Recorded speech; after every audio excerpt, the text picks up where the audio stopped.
The house where I grew up had always been different, a strange place that somehow suited me. My grandparents had raised me in Westfield, in a neighborhood where everyone else seemed to blend together seamlessly. Our house, though, was set back from the street, hidden by overgrown trees that blocked out most of the sunlight and cast eerie shadows across the yard. People said it looked like the kind of place you'd see in a ghost story, and I never disagreed. I knew what they thought about me and my family, that we were all a bit off, somehow wrong, but I didn't mind.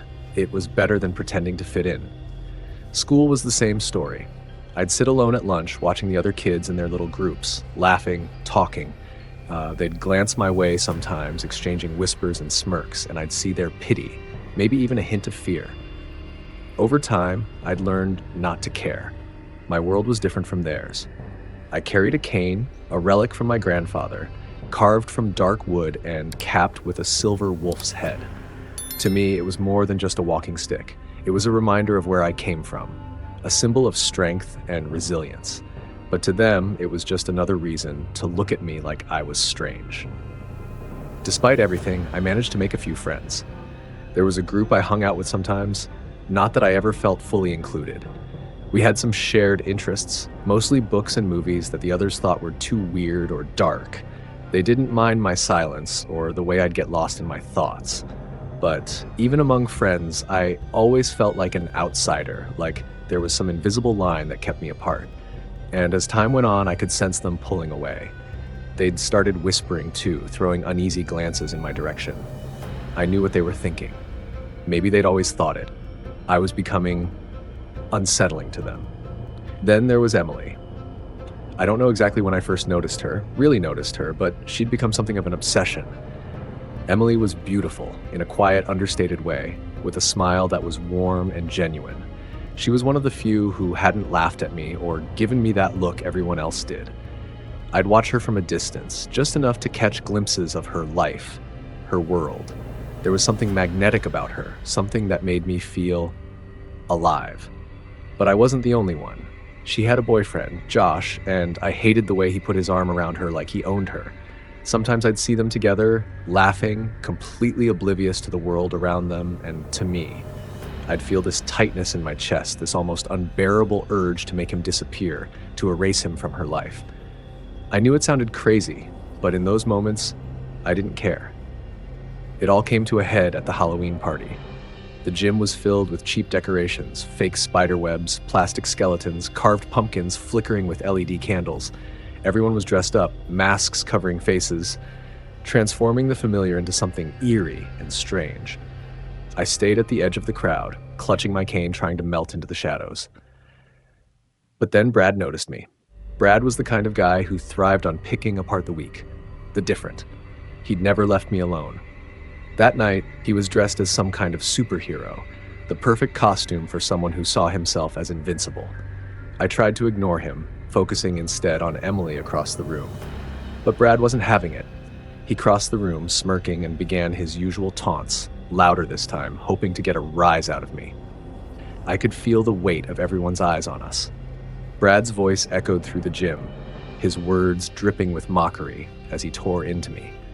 People stopped dancing, their laughter fading as they turned to watch the show. I felt the familiar burn of embarrassment crawling up my neck, but beneath it, there was something darker. The way he looked at me, like I was beneath him, like I was some sort of freak he could toy with for his amusement. It made my blood boil. He kept taunting me, laughing, calling me creepy Marco. I clenched the handle of my cane, feeling the cold metal of the wolf's head pressing into my palm. My heart pounded, a steady drumbeat in my ears, drowning out the whispers and laughter around us. I wanted him to stop. I needed him to stop. And then, without thinking, I swung the cane. The wolf's head made a sharp, sickening crack as it connected with Brad's shoulder, and he staggered back, his face twisted in shock and pain. The crowd gasped, but I didn't stop. I could feel something inside me snapping, some tightly wound coil finally giving way. I hit him again, harder this time, aiming for his side, his legs, anywhere I could reach. Each blow felt like a release, a way to push back against every sneer, every insult, every look that had ever made me feel small. People were shouting now, some trying to pull me back, others too stunned to move. Brad was on the floor, trying to shield himself, but I could see the fear in his eyes. For the first time, he looked at me not as a joke, but as something dangerous. The realization thrilled me. I liked the power it gave me, the control. Then someone yanked me away, and the spell broke. I stood there, panting, my chest heaving as I looked down at Brad. He was bleeding, his costume torn, his face twisted in pain and humiliation. The crowd had gone silent again, a sea of wide eyes and parted lips, each of them staring at me as if seeing me for the first time. I glanced around, catching glimpses of their expressions: shock, horror, fear. They weren't just seeing me as Marco, the weird kid. They were seeing me as a threat. Emily was there too, her face pale, her eyes wide. Our gazes met, and I felt a pang of something I couldn't quite place. Disappointment? Fear? Whatever it was, it hurt, but I quickly pushed it aside. She would understand, I told myself. She would see that I'd done this for people like us, the ones who'd been stepped on, laughed at. This was my way of showing them that we weren't weak, that we didn't have to be afraid. But as I stood there watching the crowd slowly back away, I felt something else creeping in. A sense of exhilaration, a thrill that I couldn't deny. For the first time in my life, they were looking at me. They finally saw me. The teachers came then, rushing through the crowd, and after their faces stern and worried. I dropped the cane, letting it clatter to the floor, and allowed them to pull me out of the gym. Behind me, the whispers had started again, softer now, laced with something new. Fear. In the days that followed, I noticed the way people looked at me had changed. When I walked down the hallway, students moved out of my way, their eyes darting toward me, only to quickly look away. Conversations hushed when I passed, replaced by uneasy glances and nervous whispers. Some even flinched if I got too close, as if I were something dangerous, unpredictable.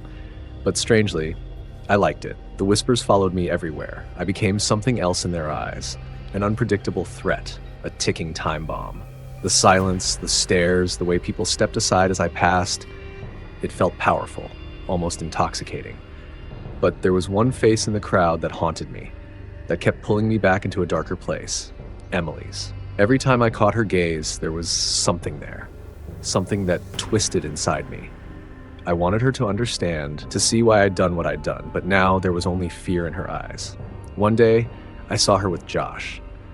They were walking together, laughing, wrapped in their own little world. The sight of his arm around her shoulders, his easy smile, it made my blood run cold.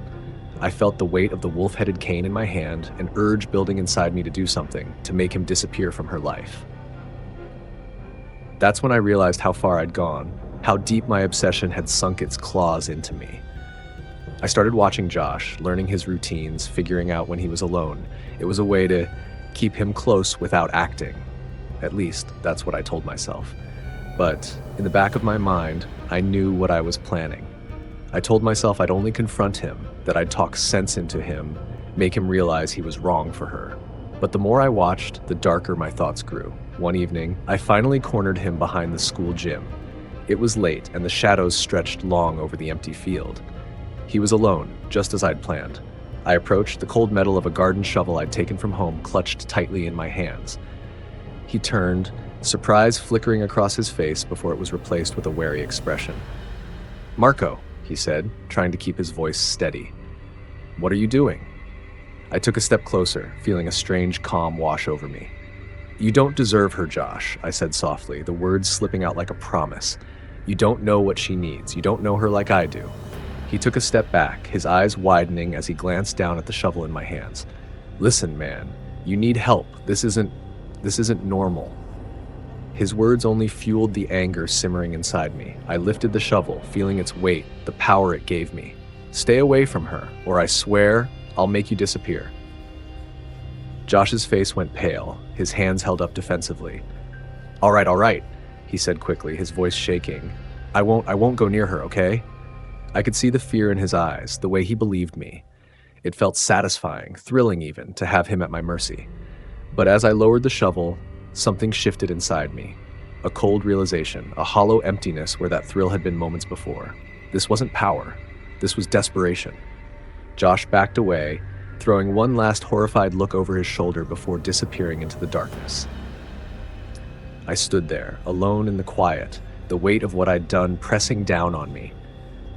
For a moment, I thought of going to Emily, of explaining everything, of somehow making her see why I'd done this. But then I remembered the look in her eyes, the same look Josh had just given me. Fear. Disgust. I dropped the shovel, the clang echoing in the silence. There was no one left to impress, no one who could understand. I was truly alone now, a shadow, a ghost haunting the edges of their lives.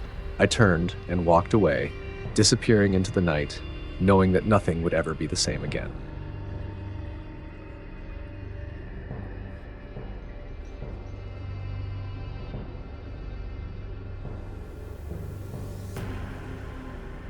The night was quiet, just as I liked it.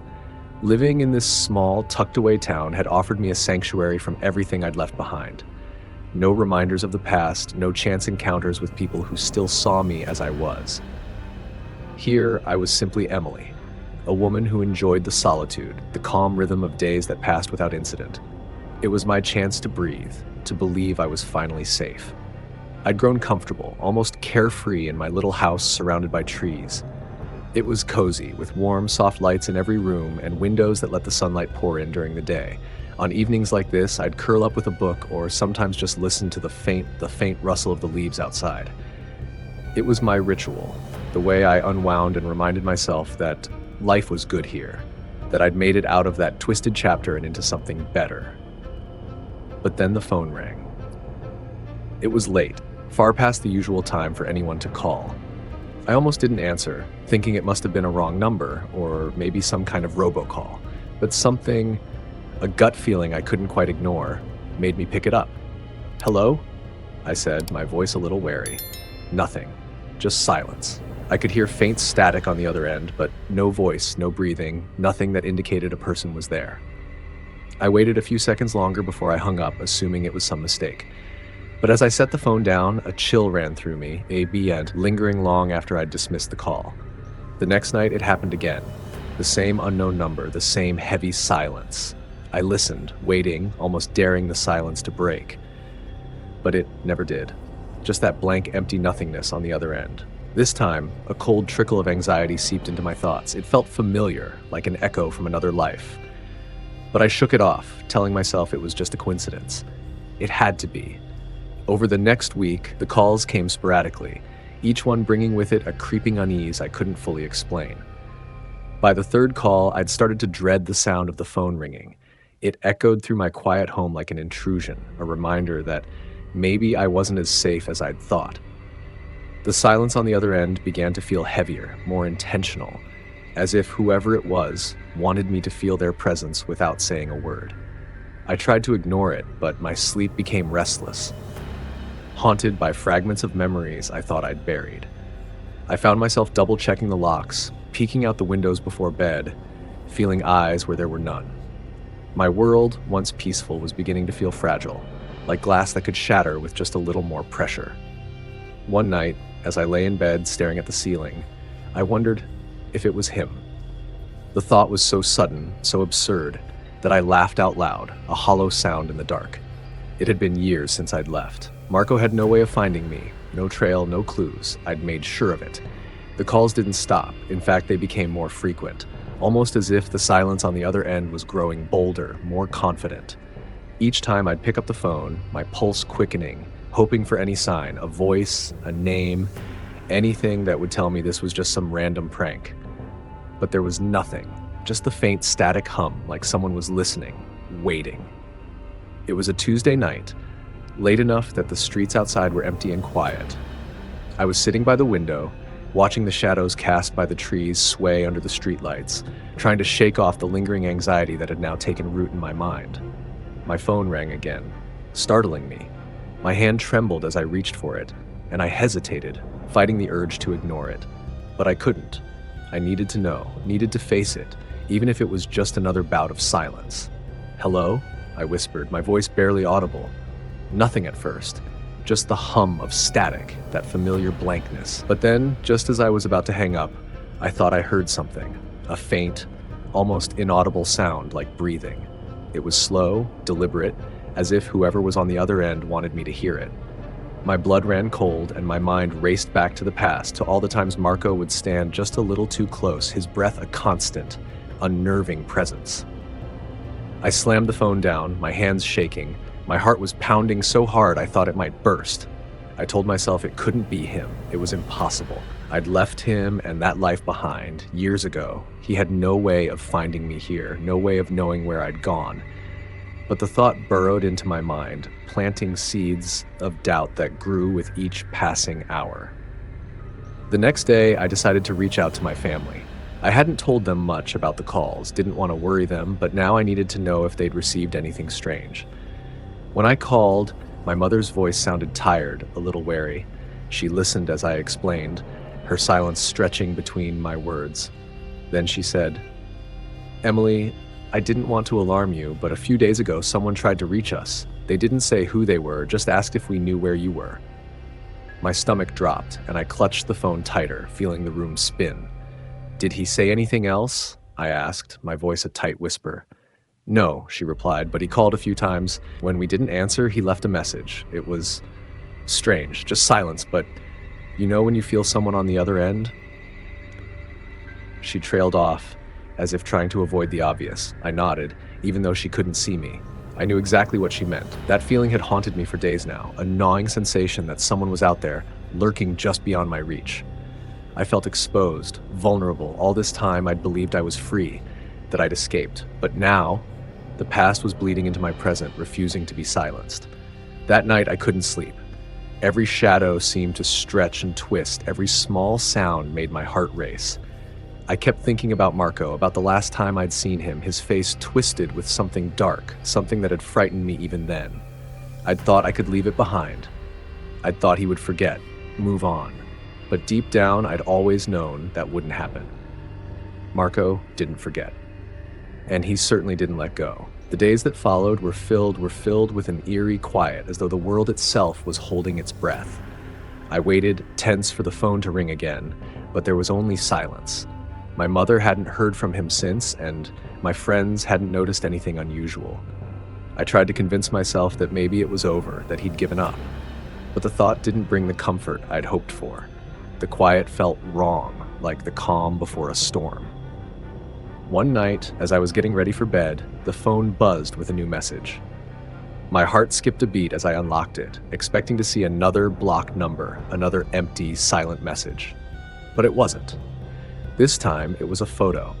A picture of my parents' house, taken from the street, the light in the front window glowing faintly. I felt my blood run cold, my hands trembling as I stared at the screen. The photo was recent, taken that night, and the angle was close enough to make me realize he was there, watching, lurking just out of sight. I called my parents immediately, urging them to check the locks, to stay inside. They listened, their voices tinged with confusion and fear. But I couldn't explain everything. How could I make them understand the threat, the obsession that Marco harbored? It was something dark and twisted, a bond that only he believed in. I hung up, feeling helpless, knowing that no matter how far I ran, he'd always find a way to close the distance. A few hours later, the phone rang. This time I answered without hesitation, the fear in me giving way to a kind of exhausted resolve. I brought the phone to my ear, my heart pounding, waiting for the familiar silence. But there was something different this time. I heard his voice, a low, calm whisper. "Emily," he said, as though we were old friends picking up a conversation, his tone disturbingly casual. "Did you really think you could hide from me?" The room felt like it was closing in around me. I struggled to keep my voice steady. "Marco, this has to stop. Whatever you think this is, it's over. I don't want you in my life." There was a pause, a faint sound like a chuckle. "I never left, Emily. I've been with you all along. You can try to run, but you're mine. You'll always be mine." The finality in his words was like a trap snapping shut. I could feel the weight of his obsession pressing down on me, suffocating. I didn't know what to say. What words could possibly break through the delusion he'd built? There was nothing to reason with, no way to sever the tie he believed bound us together. The line went dead, but his words lingered in the silence. I wanted to scream, to cry, but instead I sat there, numb, realizing the depth of his obsession, understanding that there was no easy escape from this nightmare. For days, I lived in a state of constant vigilance, barely sleeping, jumping at every sound. I knew that at any moment he could appear, stepping out of the shadows to remind me that I was never truly free. I told myself I was strong, that I could protect myself and the people I loved. But deep down, the truth gnawed at me. Marco wasn't going to stop.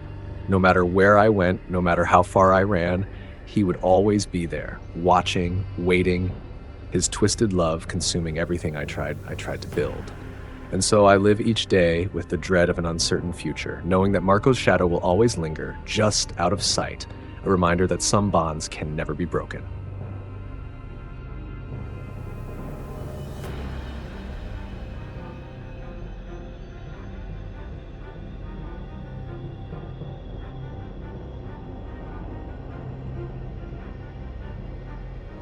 The prison loomed before me in the fading light, its crumbling facade framed against a sky that was quickly darkening to the color of coal. I'd heard rumors about this place, an old penitentiary on the outskirts of a town that barely even appeared on the map. It was said to have been shut down decades ago, its walls left to decay while ghost stories sprouted in its shadow. Local legends whispered that strange sounds echoed through the corridors at night, and that visitors often felt they were being watched. Perfect, I thought. It was just the kind of setting I needed to inspire my new book. Armed with a flashlight, my notepad, and an old recorder I'd carried since my early writing days, I pushed open the rusted gate. The metal groaned, a sound that seemed to echo endlessly in the empty yard, its vibrations sinking into my bones. I let it swing shut behind me and turned to take in the scene. The structure loomed above, massive and indifferent, as if it had been waiting all these years for someone foolish enough to step inside. Stepping into the entrance hall, I was hit by the smell, a mix of mildew, rust, and something else, something stale and dark, like the air hadn't been disturbed in years. The light from my flashlight cast long shadows along the peeling walls, making the place look like it was breathing. My footsteps sounded loud, too loud, bouncing off the narrow walls and echoing down the empty corridors as I moved deeper into the building. At first, I was focused, taking notes on the layout and noting the small details, the way the paint curled off the walls like dead skin, the scattered debris on the floor, the graffiti etched into stone walls by prisoners long forgotten. But there was an oddness here, a feeling that went beyond the natural eeriness of an abandoned place. Every now and then I would stop and listen, convinced I'd heard something. A creak, a whisper, or the faintest shuffle of footsteps somewhere in the dark. I shook it off, chalking it up to nerves. I'd been in countless abandoned places before, each with its own set of strange sounds, usually nothing more than old wood settling or a gust of wind. This was no different, I told myself, just a prison left to rot, a relic of the past. But the deeper I went, the harder it became to ignore the feeling gnawing at me, that I was not alone. It was subtle at first, an occasional breeze that seemed to pass too close, like someone had brushed against me. Then, as I reached a long corridor lined with closed cell doors, a door creaked somewhere in the distance, the sound cutting through the silence like a knife. I swung my flashlight in the direction of the noise, only to see an empty hallway stretching into darkness. I forced myself to keep moving, but my pace quickened. The silence became heavy, pressing down on me. I could almost hear it pulsing in time with my heartbeat. Each cell door loomed on either side of me, dark and silent, as if waiting for me to get close. Just as I passed one, I heard it, a faint, steady sound, the unmistakable rhythm of footsteps echoing softly behind me. I froze, my breath caught in my throat. Slowly, I turned, shining the light down the hall. Empty. The corridor stretched on, quiet and undisturbed, but the footsteps continued, drawing closer, the weight of them somehow filling the silence. I stood frozen, gripping the flashlight so tightly my knuckles turned white. The footsteps echoed down the corridor, an unhurried, steady rhythm that seemed to close the distance with each passing second. Every instinct told me to turn and run, but something kept me rooted in place. Some stubborn curiosity, perhaps, or a morbid fascination with the unknown. As a horror writer, I'd always chased the feeling of fear, had spent years trying to capture it in my work. But now, faced with something truly unexplainable, I found myself paralyzed, caught in the grip of terror I thought I knew but had never really felt. The footsteps stopped suddenly, and silence flooded the hallway. I scanned the darkness with my flashlight, searching for any sign of movement, but there was nothing. Just the empty corridor stretching back the way I'd come, with shadows pooling in the corners like something alive, something waiting. I took a shaky breath, my heart pounding, and forced myself to move forward, reminding myself why I was here. I'd come for inspiration, for the thrill of experiencing real fear, but I hadn't expected it to feel this personal. I pressed on, moving deeper into the prison, though every nerve in my body screamed at me to leave. The cells grew darker, the air colder, as if I were descending into the depths of something ancient and angry. I could almost feel the weight of the place bearing down on me, pressing into my mind, clouding my thoughts with each step. The corridors twisted and turned in ways that made no sense, leading me in circles, as though the building itself were trying to trap me. As I approached a row of cells at the end of the corridor, the door of one creaked open, its heavy metal frame scraping against the concrete floor. I jumped, nearly dropping the flashlight, the beam shaking as I shone it into the cell. Inside, there was nothing but darkness, a void that seemed to swallow the light. I took a step back, my breathing shallow, the rational part of my mind struggling to explain it away. Maybe a draft, maybe the building settling. But deep down, I knew it was something more. I could feel it in my bones. Gathering what little courage I had left, I stepped closer to the cell, peering into the darkness. That's when I felt it, an invisible force, like a hand gripping my shoulder, holding me in place. I tried to move, to turn and run, but I was rooted to the spot, trapped by a presence I couldn't see. Panic surged through me, and I struggled against it, my mind racing, trying to make sense of the impossible. Then, as suddenly as it had come, the pressure lifted. I stumbled back, gasping for air, feeling like I'd just been released from the grip of something not entirely human. Without thinking, I turned and ran, the flashlight swinging wildly as I sprinted down the corridor, desperate to find the way out. But the prison seemed to shift around me, the hallways stretching and twisting, leading me in endless loops. I heard the footsteps again, closer this time, echoing in perfect rhythm with my own. The panic grew, tightening my chest as I realized I might never escape. It was as though the walls themselves had come alive, guiding me deeper into the prison's heart, trapping me in a nightmare from which there was no waking. I didn't stop running, the flashlight bouncing in my hand, casting frantic arcs of light that only added to my disorientation. The walls felt like they were closing in, pressing tighter around me with each step, twisting and turning as if the building itself were alive, eager to keep me trapped within its decaying halls. I tried to keep track of where I was, but the corridors seemed to shift, changing direction in ways that defied all logic. The footsteps continued, steady and relentless, following me no matter how fast I ran. Every so often I'd turn a corner, hoping to see the entrance, a window, anything that would give me a glimpse of the outside world. But all I found was more darkness, more endless hallways that seemed to spiral deeper into the prison's bowels. The air grew colder, thick with the scent of mold and rust, and I could feel the walls around me pulsing, almost as if they were breathing.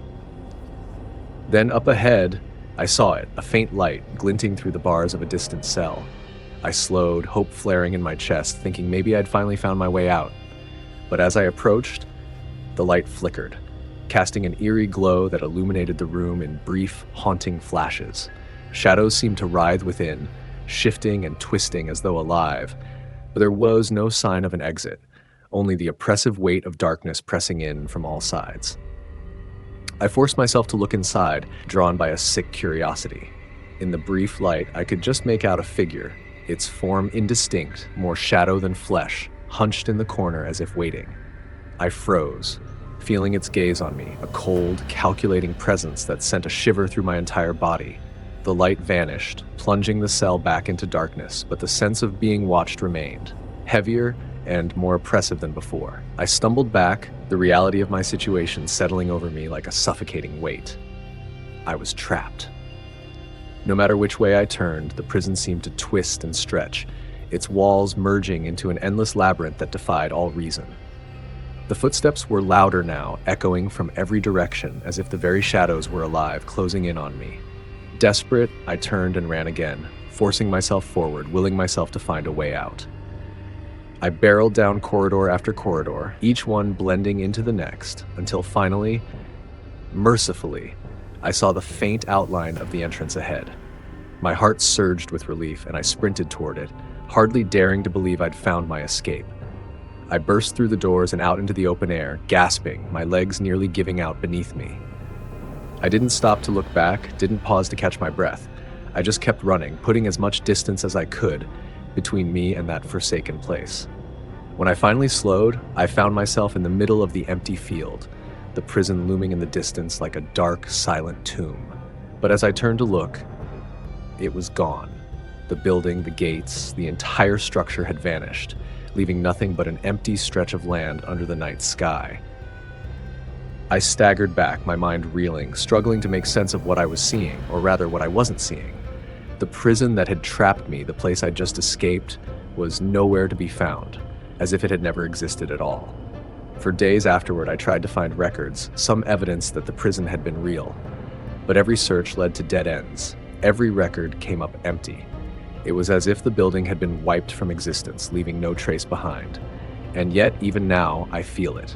An unseen presence lurking just out of sight. A faint echo of footsteps in empty rooms. A cold chill that brushes against my skin when I'm alone. I know that somehow, some way, that place hasn't truly let me go. It watches me still, waiting, lurking in the corners of my mind like a shadow that I can never fully escape.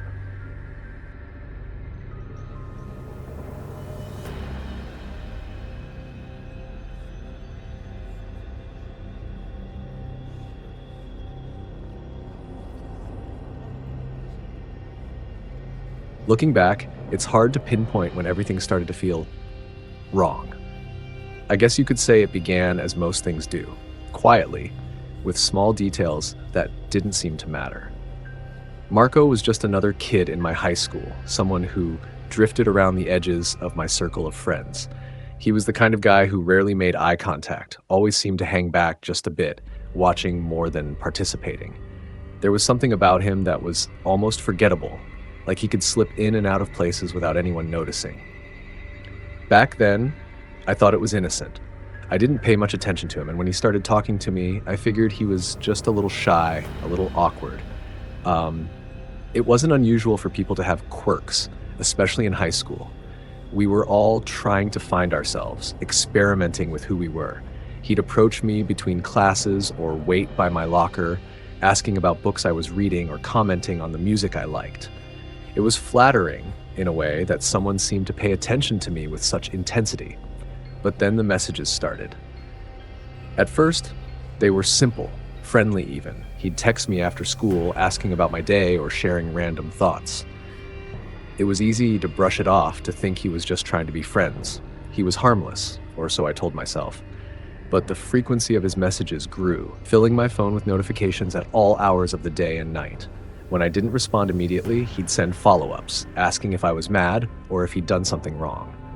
The first time I felt a pang of discomfort was during a school dance. I hadn't even told him I'd be there, but he appeared, lingering just out of sight, his eyes following me across the room. Every time I glanced over my shoulder, there he was, standing alone, watching. His stare was intense, unblinking, and it made my skin crawl. I tried to laugh it off with my friends, telling them he was just a little weird, but the truth was, I felt trapped under his gaze, like he was dissecting every move I made. Things only escalated from there. He began showing up at places I frequented, places I hadn't mentioned to him, the local coffee shop, the library, even the grocery store. Each time he'd act surprised, as though it were some happy coincidence, and I'd feel this twisted mixture of dread and guilt, wondering if I was just being paranoid. He'd never hurt me, after all. He'd never even raised his voice. And yet, every time I saw him, I felt a little more afraid. One night as I walked home from a friend's house, I saw him standing on the opposite sidewalk, his figure barely visible under the dim glow of the streetlights. He didn't call out or wave. He just stood there, his face half hidden in shadow, watching. I quickened my pace, my heart racing, feeling his gaze on me long after I'd turned the corner. After that night, I couldn't shake the feeling of being watched. No matter where I went, I was constantly glancing over my shoulder, half expecting to see Marco lurking just out of sight. The more I tried to distance myself, the closer he seemed to get. His messages grew more insistent, more desperate, like he was terrified of losing whatever connection he believed we had. He'd send long paragraphs about how much he valued me, how no one understood him the way I did. And when I stopped replying altogether, his tone changed, the words laced with subtle threats and accusations. "You're avoiding me," he wrote one night. "I don't understand why you're treating me this way after everything we've shared."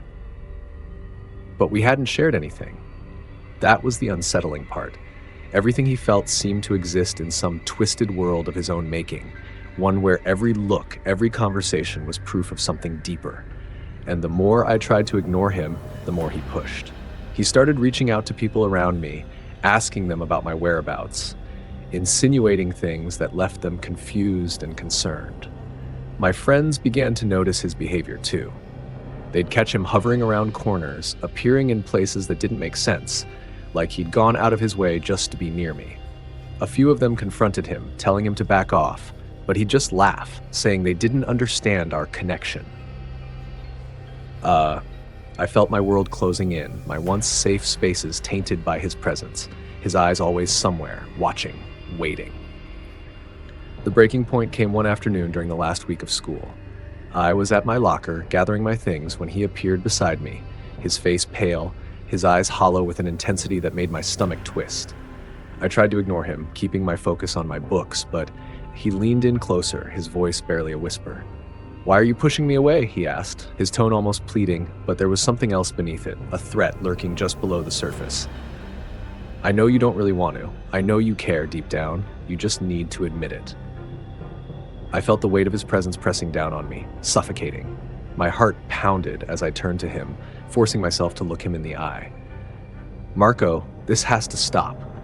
Whatever you think this is, it isn't real. We're not like that." His expression twisted, his face contorting with a mixture of hurt and anger. He looked at me like I'd betrayed him, like I was breaking unspoken promise. For a moment, I thought he might lash out, but instead, he just stood there, his eyes boring into mine, with a hatred that chilled me to the bone. Without another word, he turned and walked away, leaving me shaking, my pulse racing. That night, the messages started again, angrier this time, filled with accusations and cryptic warnings. He'd tell me I was making a mistake, that he wouldn't let me go that easily. I tried to block his number, but somehow he always found a way around it, calling from different numbers, sending messages from unfamiliar accounts. He was relentless. And no matter what I did, no matter how much I tried to escape, I could feel him tightening his hold, a shadow that stretched farther and farther, invading every corner of my life. I wish I could say things ended there, that my silence made him give up, or that his obsession eventually faded. But Marco wasn't someone who let go easily. He found ways to keep himself present in my life, even after high school ended and I moved to another town for college.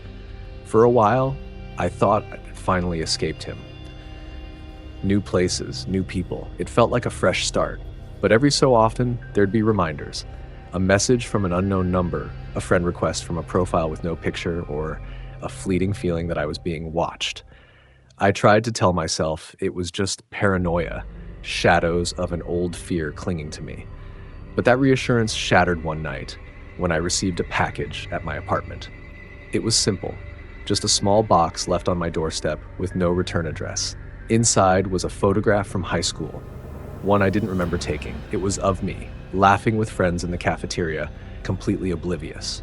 But the angle of the photo, the way it was taken, it was clear I was the focus, as though someone had captured me without my knowing. And there, scribbled on the back in a familiar handwriting, was a single sentence. "I've missed seeing you like this." The panic returned full force, the same suffocating dread that had haunted me in high school. I knew it was him. No one else would something so invasive, so personal. I called the police, but without concrete evidence, they could do little more than file a report. I changed my number, deactivated my social media, did everything I could to erase myself from the digital world. But Marco had proven he didn't need the internet to find me. The messages became even more invasive, popping up on different apps, appearing through random emails as if he were determined to stay a part of my life. Each message was carefully worded, always on the edge of threatening, without crossing a line that would lead to action from authorities. He was smart, methodical, and that made him all the more terrifying. I felt like a prisoner in my own life, constantly looking over my shoulder, every stranger on the street a potential danger. Finally, desperate and exhausted, I decided to confront him legally, compiling every scrap of evidence I had: texts, emails, photos, even statements from old friends who'd seen his obsessive behavior firsthand. I submitted it all, hoping it would be enough to finally put an end to his twisted fixation. For a moment, it seemed like it might work. The court issued a restraining order, and there was a brief period of silence that made me believe I was free. But the silence didn't last. A few months later, I received an email from a random account, the subject line reading, "We were meant to be." The message was brief, but the intent was unmistakable. Marco had found a way to slip back into my life, circumventing every barrier I'd tried to build. The message left me cold, a reminder that he was still out there, lurking in the shadows, waiting for the right moment to reappear. Now, even years later, I live with the constant weight of his presence. I've moved to new cities, changed my contact information more times than I can count, but no matter what I do, I can't shake the feeling that he's still watching, still waiting. I catch glimpses of him in passing crowds, shadows that flicker in the corner of my eye, whispers that brush against my ear in moments of solitude.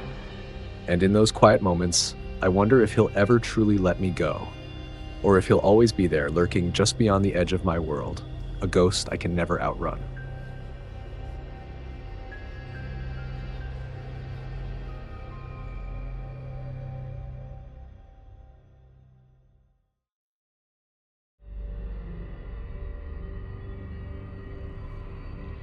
It was just another afternoon, one of those quiet, predictable days that felt safe and familiar.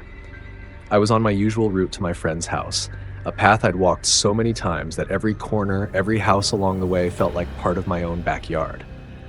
The neighborhood was calm, the streets empty and lined with rows of trees and neat lawns. I'd grown so used to this walk that I barely noticed anything anymore. My thoughts were elsewhere, drifting, as they often did during these peaceful walks. Today, though, something felt a bit different, like an itch I couldn't quite scratch. I brushed it off at first, thinking it was just my mind playing tricks on me. Then, as I walked around the corner, I saw it. A white van parked on the side of the road, just ahead. Normally, I wouldn't have thought twice about it, but something about the way it was positioned, angled slightly as if poised to leave at any moment, caught my attention. As I got closer, I could see two men sitting inside the van. They were both looking in my direction, their faces obscured by the shadows in the vehicle. I couldn't make out any details, but I could feel their eyes on me, watching intently. My heart gave a slight jolt, that uneasy feeling in my stomach growing stronger. I told myself it was nothing, just two strangers, probably lost or waiting for someone. But as I walked past, I felt their gaze linger, heavy and unsettling. I quickened my pace, trying to ignore the prickling sensation at the back of my neck. I kept telling myself I was being paranoid, that the van was just parked there by coincidence. Still, I couldn't shake the feeling that something was off. I forced myself to look forward, pretending not to notice them anymore, though every instinct in me was telling me to keep an eye on them. That's when I heard it. The low rumble of an engine starting. My heart skipped a beat, and I glanced over my shoulder just in time to see the van pulling away from the curb. They were moving slowly, keeping their distance, but there was no mistaking it. They were following me. A surge of panic shot through me, but I kept walking, fighting the urge to break into a run. I didn't want to give myself away, didn't want them to know that I'd noticed. I told myself to stay calm, that maybe they were just taking the same route. But as I turned another corner, the van followed, its movements deliberate, controlled, like a predator stalking its prey. The fear settled deep in my chest, a cold, sharp sensation that grew with each step. My mind raced, trying to figure out what to do. I scanned the street, looking for any signs of life, any open doors, anyone I could call for help. But the street was empty. The quiet suburb that had once felt like a safe haven now seemed desolate and isolating. I made the decision to run. The moment my feet hit the pavement in a sprint, I knew I couldn't turn back. My heartbeat thundered in my ears, drowning out the sound of the van's engine. But I knew it was still there, following, creeping closer with every second. I pushed myself harder, my mind racing as I tried to remember every possible shortcut, every hidden path that might get me out of their sight. I veered off the main street, cutting through an alleyway between two houses, hoping it would throw them off. My lungs burned, and I could feel the adrenaline flooding my veins, sharpening my senses. For a split second, the alley's darkness felt like a shield, something that might hide me from them. But I knew I had to keep going. I couldn't risk them finding me here, cornered and out of options. I turned another corner, trying to put as much distance as possible between us. But then I heard it, a low, steady hum of the engine somewhere behind me. They weren't giving up. I looked around frantically, searching for a place to hide, anywhere I could blend into the shadows. Ahead of me, I spotted a narrow pathway that led into someone's backyard, partially hidden by overgrown bushes. Without thinking, I dove into the pathway, crouching low as I made my way along the side of the house. My breath was ragged, my chest heaving, but I kept as quiet as I could, straining to hear any sign of the van. I stayed there, crouched and barely breathing, as I listened to the sound of the engine drawing closer, slowing as it passed by the alley. I held my breath, pressing myself flat against the side of the house, my entire body tense with fear. The van idled for a moment, its headlights casting long shadows across the yard, stretching out toward me. I could feel the weight of their gaze, like they were searching, hunting. The light swept across the bushes, just inches from where I was hiding, and I had to fight the urge to run again. My heart pounded so loudly I was sure they could hear it. After what felt like an eternity, the van's engine revved, and I heard the sound of it moving away, slowly, as though they were giving up. I stayed hidden, crouched and shivering until the last traces of the engine's hum had faded completely into the distance. Only then did I let out the breath I'd been holding, my whole body trembling from the fear that had gripped me. I waited a few more minutes just to be certain before standing up slowly, glancing around to make sure they were truly gone. The street was empty again, as if nothing had happened, as if the terror of the last few minutes had been nothing but a nightmare. But I knew it was real. I could still feel the lingering chill of their eyes on me, like a stain that wouldn't wash away. Taking one last look around, I started moving, sticking to the shadows as I made my way back onto the main road. This time, every sound, every passing car set my nerves on edge. I didn't stop looking over my shoulder until I reached my friend's house, slamming the door behind me, my hands still shaking. I was safe for now, but I couldn't shake the feeling that they'd be back, that the white van was out there somewhere, waiting for another chance. I stayed at my friend's house longer than I'd planned that night, partly because I didn't feel ready to face the walk home, and partly because I hadn't told her what happened. I was still too shaken to find the right words, unsure how to explain the fear that had taken root in me. The sight of that white van, the way they'd followed me through the streets, it was something I couldn't quite wrap my mind around. When I finally left, my friend offered to walk me back, but I brushed it off with a shaky smile, insisting I'd be fine. The truth was, I didn't want to make a big deal out of it, to admit that something as ordinary as a van on the street had made me feel so vulnerable. But as I made my way home, every shadow seemed to take on a menacing shape. Every passing car felt like a potential threat. I kept glancing behind me, half expecting to see those headlights creeping up the road. For the next few days, I couldn't shake the memory of that night.